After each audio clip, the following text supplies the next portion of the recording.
this one. Yeah, explain what you're doing. Okay, today we're going to be putting the finish on this monster 4x8 table. It's got black walnut and some black onyx resin. This is the bottom. It's sanded to 320 grit, water popped between each grit, and it's ready for finish. We're going to be using Osmo. It's a hard wax oil finish.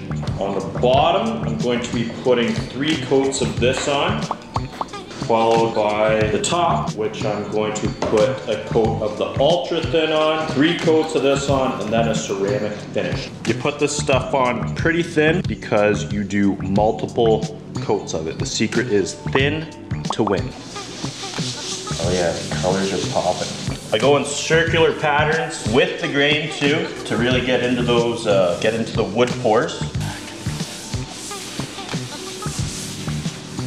Dude, look at that.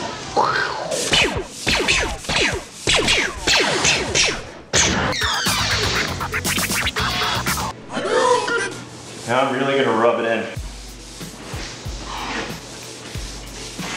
Buffing it. You don't want it soaking wet because I have to wipe all this off anyway. Need a fresh rag. I'm gonna go over it once with this rag and then probably switch to a different rag to get the remaining finish up. And this is how you get rid of all the streaks. Wipey, wipey, wipey.